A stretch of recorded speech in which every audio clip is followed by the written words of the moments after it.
어제는 얼라이언스 홀리체프를 우리 멘티님들과 함께, 전사님, 목사님들과 함께 연합으로 드렸기 때문에 동영상 촬영을 못했습니다. 그래서 오늘 간략하게 말씀을 정리해서 올리려고 합니다. 여러분, 우리 예수 그리스도의 구원을 십자가의 구원, 십자가의 보혈의 죄사함의 구원, 그리고 영광된 몸의 부활의 구원으로 우리는 알고 있습니다. 맞습니다. 그런데요, 이렇게 그건 결과적인 거죠. 십자가의 구원으로 우리가 죄 씻음을 받았고, 또 부활의 몸으로 새하늘과 새 땅을 이제 가서 하나님과 함께 영원히 살 수 있는 그런 몸의 은혜와 축복을 받은 거죠. 구원을.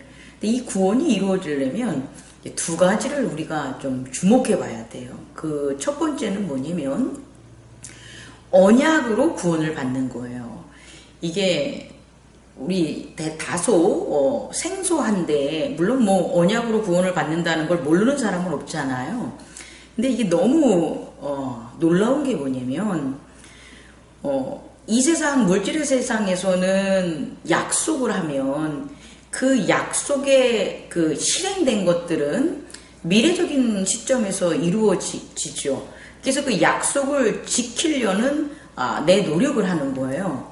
그런데 예수 그리스도의 그 십자가의 언약은, 그 십자가의 죄 씻음의 구원의 방법이 언약을 통한 건데, 그 언약을 체결한 게 현재적인 구원만이 아니라는 거예요.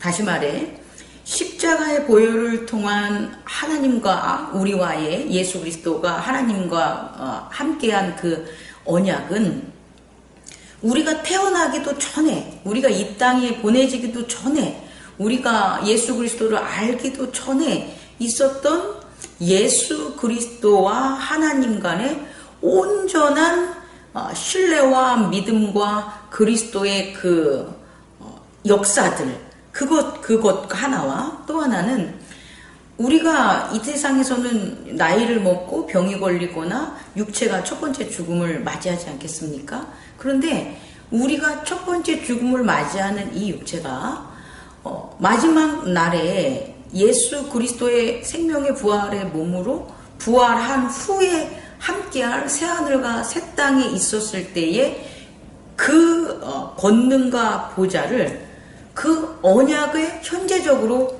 이루어진다는 거예요. 이건 정말 놀라운 일입니다. 다시 말해, 우리는 십자가의 보혈의 그 죄 씻음이, 그 언약이 왜 중요하냐면, 우리가 살아가는 현재적인 우리의 모습이나 능력, 그것만을 우리가 향유하고 살아가는 게 아니라 예수 그리스도의 선제적인 언약과 예수 그리스도의 마지막 날 그 예정이 오늘 우리의 믿음 안에서, 우리의 삶 안에서 하나도 틀리지 않게 우리의 믿음을 통해서 실현된다는 거예요. 이 얼마나 놀라운 구원입니까? 그래서 이 실현을 위해서 이 두 가지 작용이 우리 기독교 예수 그리스도를 믿는 자들에게 필요한데, 첫 번째는 예수 그리스도를 따라야 되는 거예요. 이 말은 뭐냐면, 예수 그리스도를 따른다는 의미가 앞에서 예수 그리스도가 가시면 그 길을 이렇게 뒤에서 따라가는 그런 행위적인 측면도 되지만, 실제적으로 예수 그리스도와 연합을 하는 거예요, 여러분. 그러니까 예수님께서 십자가 고난 받기 전에 하신 게 뭐냐면 그의 몸을 나눠주신 거라고요. 그리고 예수님은 그의 몸을 나눠주시기 전에 이미 많은 죄인들과 병자들의 그 죄를 사해주고 고쳐줬어요. 그럼 우리가 생각했을 때 예수님의 몸을 받아야지 우리의 죄는 깨끗해져. 예수님이 보혈의 피가 우리의 죄를 깨끗게 씻었어. 그럼 시간적 시점이 다르잖아요. 시간적 시점이 그럼 예수 보혈 이후에 우리의 몸이 살아나야 되고, 그 부활의 몸과 언약의 몸의 그 삶이 이루어져야 되고, 또 그 이후에 우리는 죄사함을 받아야 되는데, 시간의 순서가 그렇지 않아요.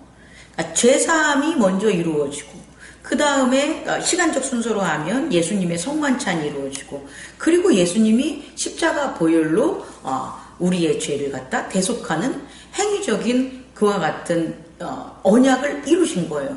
그러면 이 시간의 차이가 있는데 그럼 우리는 이게 우리가 생각할 때 우리의 믿음으로 무엇을 하고 이렇게 하면 이렇게 될 것이야, 이게 아니라는 거죠.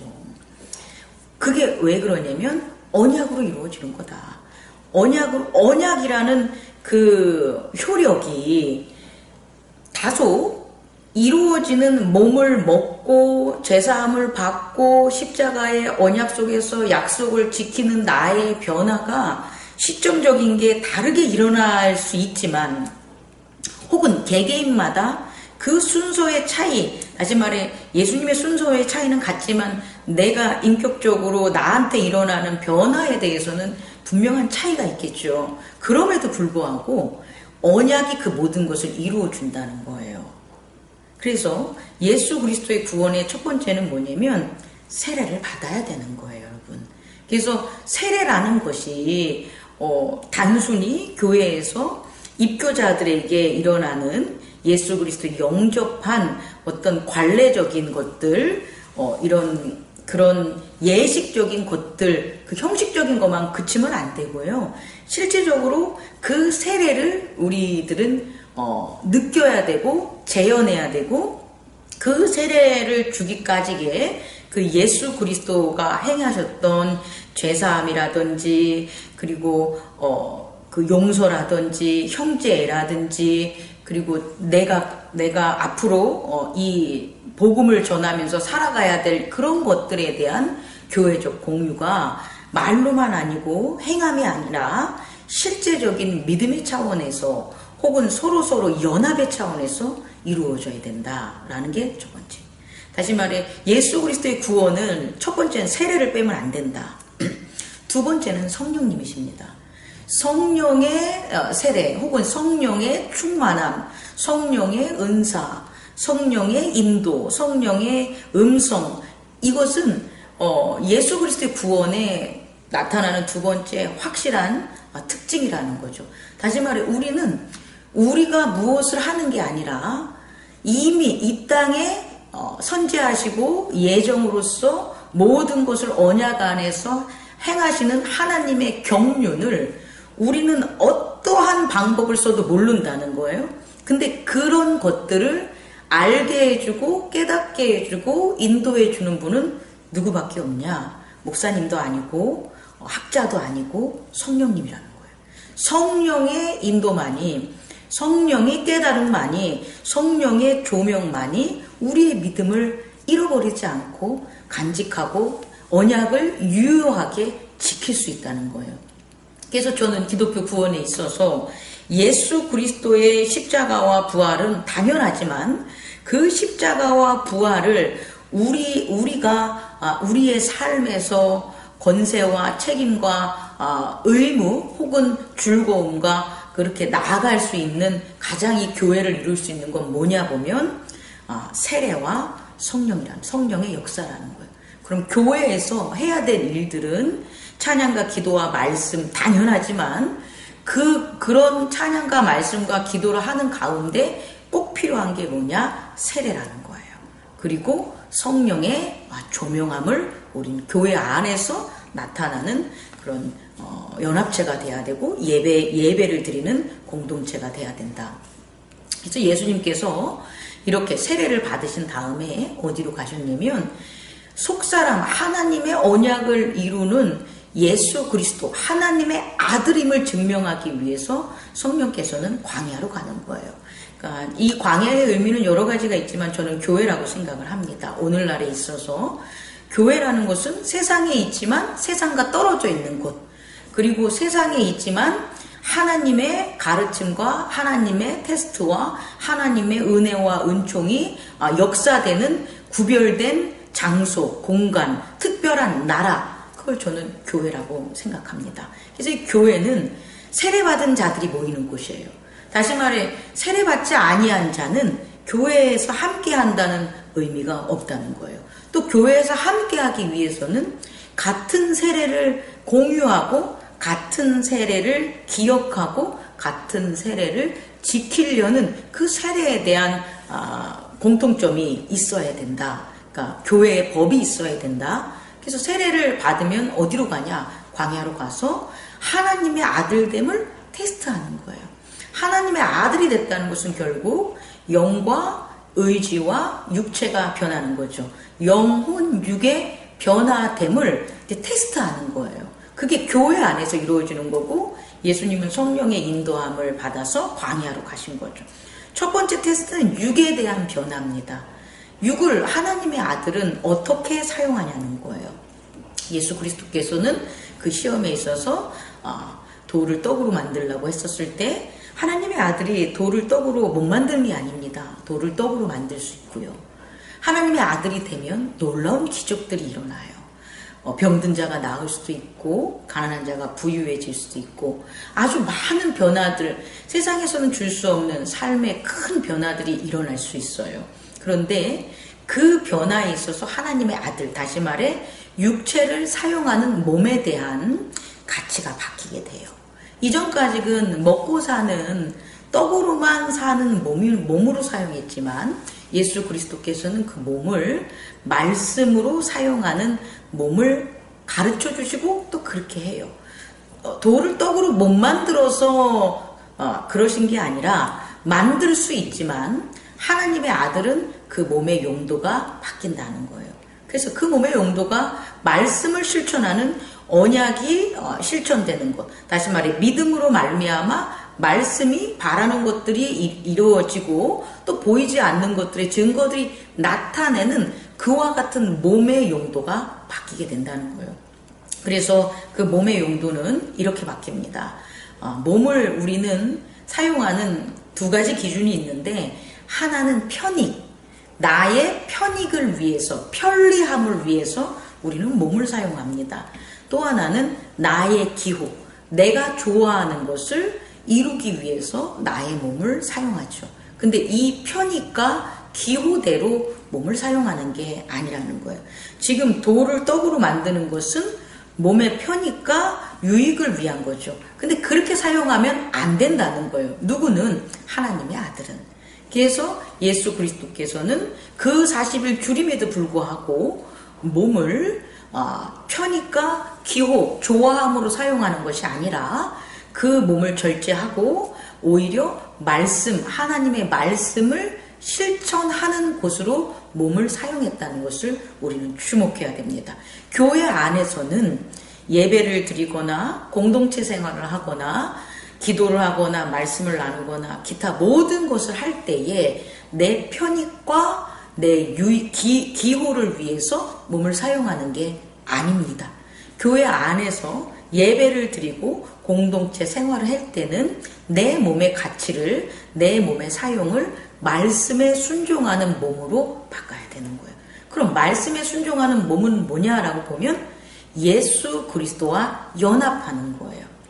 예수 그리스도가 하신 대로 우리도 몸을 사용해야 돼서 예수 그리스도가 잔을 마시듯, 보혈의 잔을 마시듯 우리도 우리의 보혈의 잔을 마셔야 되고, 예수 그리스도가 형제를 용서하듯 우리도 용서해야 되는 거고, 예수 그리스도가 사단의 시험을 이긴 것처럼 우리도 몸으로 예수 그리스도처럼 그 사단의 시험을 이겨야 되는 거예요. 그렇게 하기 위해서는 교회에서는 차례가 있고 질서가 있습니다. 다시 말해 보고 배워야 되는 거고 또 배우고 전해야 되는 거예요. 이것을 향하여 몸을 사용하는 거죠. 먹는 것들, 행하는 것들도 모두 개인적인 개성으로 나가는 것이 아니라 예수 그리스도를 따르는 그와 같은 몸으로 통일되고 하나가 되는 것, 본을 받고 본을 주는 그와 같은 몸의 사용으로 바뀌어야 됩니다. 두 번째 테스트, 하나님의 아들은 사단이 예수 그리스도를 성전 꼭대기에 올라가지 않겠습니까? 성전 꼭대기에 데리고 올라가서 떨어져라. 그럼 하나님이 너를 상하지 않게 너 발을 천사들을 통해서 받쳐줄 거다 라고 했을 때 예수 그리스도께서 뭐라고 하냐면 사단아 하나님 시험하지 말라고 하는 거죠. 이것은 뭐에 대한 변화냐면 하나님의 아들들은 혼이 변합니다. 다시 말해 의지가 변합니다. 의지는요, 이타적인 의지와 이기적인 의지 두 가지밖에 없어요. 의지, 사람이 봤을 때 그 사람의 개성이나 생각은, 행동은 다양할 수 있지만 사람들의 의지는 두 가지밖에 없습니다. 하나는 나를 희생하면서 이타적으로 타인, 형제를 위해서 사는 사람이 하나 있고요. 또 하나는 형제를 희생시키면서 나를 위해서 살아가는 이기적인 사람이 있어요. 다시 말해, 혼은, 의지는 두 가지를 작용한다. 하나는 이타적인 의지, 하나는 이기적인 의지다. 교회 안에서는 하나님이 보여주시고 예수 그리스도가 보여주신 이타적인 의지, 덕이 작용해야 되는 거예요. 교회에 와서는 내 이기적인 의지가 작용되면 안 됩니다. 나를 위한 것, 내 가족을 위한 게 아니라 예수 그리스도를 위한 것, 하나님을 위한 의지가 작용돼야 되는 거예요. 그래서 예수 그리스도께서는 하나님을 시험하지 말라는 거예요.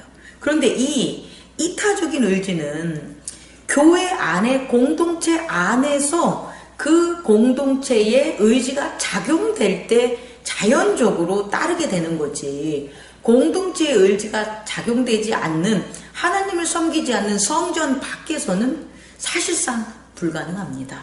그래서 우리는 먼저 성전 안에서 내가 이타적인 덕을 세우는 우리의 삶이 세워져야 되고, 그리고 그런 삶의 믿음이 강성한 자가 됐었을 땐 어디를 가든 마음의 성전이 작용하기 때문에, 어느 곳에 있던 마음의 성전에서 이루어지는 믿음이 작용하기 때문에 우리는 이타적 덕을 행할 수 있는 거예요.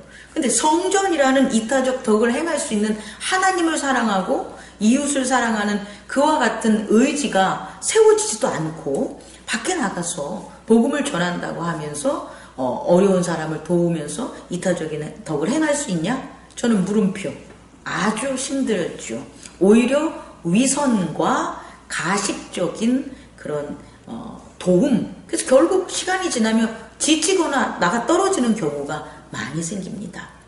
먼저 하나님의 아들이 됐었을 때 두 번째로 변하는 의지, 혼은 어디서? 교회 안에서 이타적인 의지, 예수 그리스도의 이타적인 사랑, 하나님의 희생적인 사랑을 많이 받으면서 우리의 의지 또한 하나님의 아들의 의지로 변화가 돼야 된다라는 것, 이 테스트를 이겨야 된다. 그래서 교회 안에서 이기적인 일을 하는 걸 도모하는 것은 다 시험이다. 하나님을 시험하는 거다라는 것을 여러분에게 전하고 싶습니다. 마지막으로 변하는 건 영입니다. 하나님의 아들은 당연히 하나님의 영, 거룩한 영이 내 영이 되는 거예요. 그래서 고백을 해야 됩니다. 나는 죄인입니다 라는 고백은 많이 했죠. 그 나는 죄인입니다 라는 고백은 예수 그리스도를 영접하기 전에 우리의 의지와 행동, 그리고 사단의 영의 지배를 받을 때죠.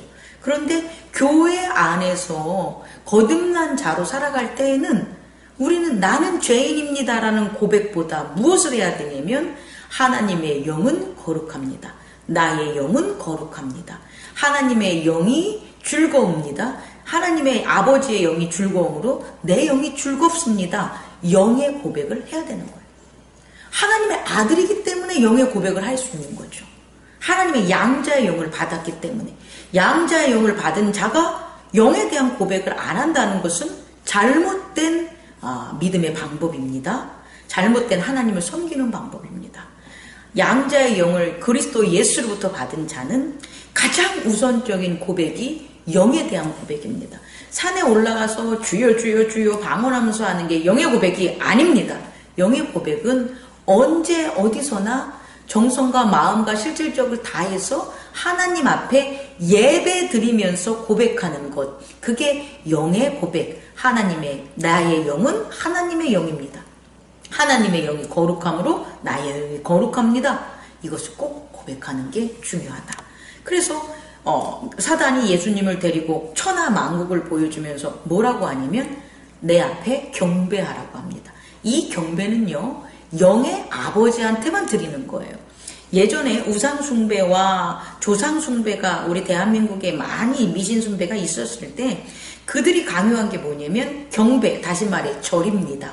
우리는 세배라는 것도 하죠. 이 절을 한다는 건 뭘 고백하는 거냐면 새해 복 많이 받으세요 라는 게, 그게 아니라 신앙적인 면에서 얘기하면 당신이 내 영의 아버지입니다를 고백하는 거예요.